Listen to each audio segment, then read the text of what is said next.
City ಬೆಂಗಳೂರಿನ ವಾಹನ ಸವಾರರಿಗೆ ಜಿಬಿಎ ಬಿಗ್ ಶಾಕ್ ನೀಡಿದೆ. ನಗರದಲ್ಲಿ ಇನ್ಮುಂದೆ ಎಲ್ಲೆಂದರಲ್ಲಿ ಗಾಡಿ ಪಾರ್ಕ್ ಮಾಡಿದ್ರೆ ನಿಮ್ಮ ಜೇಬಿಗೆ ಕತ್ತರಿ ಬೀಳೋದು ಗ್ಯಾರಂಟಿ. ಸರ್ಕಾರ ಹೊಸ ಪಾರ್ಕಿಂಗ್ ನೀತಿಯನ್ನ ಜಾರಿಗೆ ತರಲು ಮುಂದಾಗಿದ್ದು, ಈ ಹೊಸ ಪಾರ್ಕಿಂಗ್ ನೀತಿ ಏನು, ರಸ್ತೆಗಳ ಮೇಲಿನ ನಿಯಮಗಳೇನು, ಇಲ್ಲಿದೆ ಡೀಟೇಲ್ಸ್. ಬೆಂಗಳೂರಿನ ವಾಹನ ಸವಾರರಿಗೆ ಬಿಗ್ ಶಾಕ್.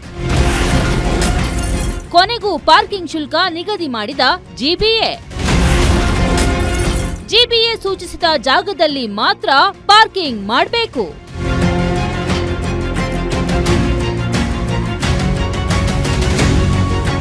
ಬೆಂಗಳೂರಿನಲ್ಲಿ ದಿನೇ ದಿನೇ ಹೆಚ್ಚಾಗುತ್ತಿರೋ ಟ್ರಾಫಿಕ್ ಸಮಸ್ಯೆಗೆ ಕಡಿವಾಣ ಹಾಕಲು ಜಿಬಿಎ ಹೊಸ ಮಾಸ್ಟರ್ ಪ್ಲಾನ್ ಮಾಡಿದೆ. ಇದಕ್ಕಾಗಿ ಹೊಸ ಪಾರ್ಕಿಂಗ್ ನೀತಿ ಜಾರಿ ಮಾಡಲು ಮುಂದಾಗಿದ್ದು, 3 ಮಾದರಿಯ ಶುಲ್ಕಗಳನ್ನು ಪರಿಚಯಿಸುತ್ತಿದೆ. ಆನ್ ಸ್ಟ್ರೀಟ್ ಶುಲ್ಕ, ಆಫ್ ಸ್ಟ್ರೀಟ್ ಶುಲ್ಕ, ಪಾರ್ಕಿಂಗ್ ಪಾಸ್ ವ್ಯವಸ್ಥೆಯನ್ನ ಜಾರಿಗೆ ತರಲಾಗ್ತಿದೆ. ಈ ಪಾಲಿಸಿ ಜಾರಿಗೆ ಬಂದಿದ್ದೇ ಆದ್ರೆ ನಗರದ ಪ್ರಮುಖ ರಸ್ತೆಗಳಲ್ಲಿ ಪಾರ್ಕಿಂಗ್ ಸಂಪೂರ್ಣ ನಿಷೇಧವಾಗಲಿದೆ. ಮೆಟ್ರೋ ನಿಲ್ದಾಣಗಳು, ಬಸ್ ನಿಲ್ದಾಣಗಳ ಸುತ್ತಮುತ್ತ ರಸ್ತೆಗಳಲ್ಲಿ ಪಾರ್ಕಿಂಗ್ಗೆ ಬಂದ್ ಮಾಡಲಾಗಿದೆ. ಮೆಟ್ರೋ ನಿಲ್ದಾಣಗಳು, ಬಸ್ ನಿಲ್ದಾಣಗಳ ಸುತ್ತಮುತ್ತ ಆರ್ಟಿರಿಯಲ್ ರಸ್ತೆಗಳು, ಸಿಗ್ನಲ್ನ 50 ಮೀಟರ್ ಹಾಗೂ ಉಪ ಮುಖ್ಯ ರಸ್ತೆಗಳ 25 ಮೀಟರ್ ವ್ಯಾಪ್ತಿಯಲ್ಲಿ ಇನ್ಮುಂದೆ ವಾಹನ ನಿಲ್ಲಿಸುವಂತಿಲ್ಲ. ನಿಯಮ ಮೀರಿದ್ರೆ ಭಾರೀ ದಂಡ ತೆರಬೇಕಾಗತ್ತೆ.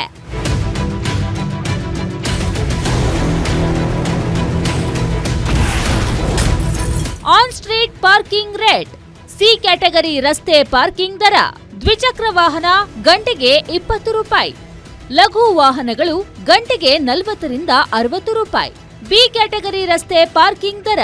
ದ್ವಿಚಕ್ರ ವಾಹನ ಗಂಟೆಗೆ 30 ರೂಪಾಯಿ. ಲಘು ವಾಹನಗಳು ಗಂಟೆಗೆ 60 ರೂಪಾಯಿ. ಎ ಕ್ಯಾಟಗರಿ ರಸ್ತೆ ಪಾರ್ಕಿಂಗ್ ದರ.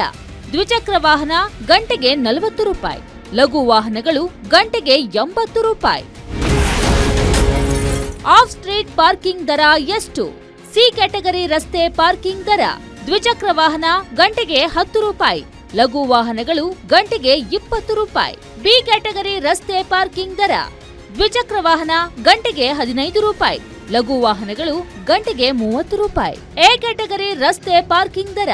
ದ್ವಿಚಕ್ರ ವಾಹನ ಗಂಟೆಗೆ 20 ರೂಪಾಯಿ. ಲಘು ವಾಹನಗಳು ಗಂಟೆಗೆ 40 ರೂಪಾಯಿ. ಮಾಸಿಕ ಆಫ್ ಸ್ಟ್ರೀಟ್ ಪಾರ್ಕಿಂಗ್ ದರ. ಸಿ ಕ್ಯಾಟಗರಿ ರಸ್ತೆ ಮಾಸಿಕ. ದ್ವಿಚಕ್ರ ವಾಹನ ಮಾಸಿಕ ಪಾಸ್ 1000 ರೂಪಾಯಿ. ಲಘು ವಾಹನಗಳು 2000 ರೂಪಾಯಿ. ಬಿ ಕ್ಯಾಟಗರಿ ರಸ್ತೆ ಮಾಸಿಕ ಪಾಸ್ ದರ. ದ್ವಿಚಕ್ರ ವಾಹನ 1500 ರೂಪಾಯಿ. ಲಘು ವಾಹನಗಳು 3000 ರೂಪಾಯಿ. ಎ ಕ್ಯಾಟಗರಿ ರಸ್ತೆ ಮಾಸಿಕ ಪಾಸ್ ದರ. ದ್ವಿಚಕ್ರ ವಾಹನ 2000 ರೂಪಾಯಿ. ಲಘು ವಾಹನಗಳು 4000 ರೂಪಾಯಿ. ಒಂದ್ ಕಡೆ ಶಾಕ್ ನೀಡಿದ್ದರೆ ಇನ್ನೊಂದೆಡೆ ಸಣ್ಣ ಪುಟ್ಟ ರಿಲೀಫ್ ಕೂಡ ಸಿಕ್ಕಿದೆ. ಬೈಸಿಕಲ್ ಹಾಗೂ ಆಟೋ ನಿಲ್ದಾಣಗಳಲ್ಲಿ ವಾಹನ ನಿಲುಗಡೆಗೆ ಯಾವುದೇ ಶುಲ್ಕ ಇರುವುದಿಲ್ಲ.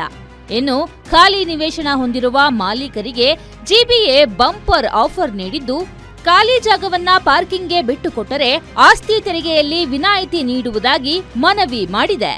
ಒಟ್ಟಿನಲ್ಲಿ ಬೆಂಗಳೂರಿನ ಪಾರ್ಕಿಂಗ್ ವ್ಯವಸ್ಥೆಗೆ ಹೊಸ ರೂಪ ನೀಡಲು ಜಿಬಿಎ ಸಿದ್ಧತೆ ನಡೆಸಿದೆ.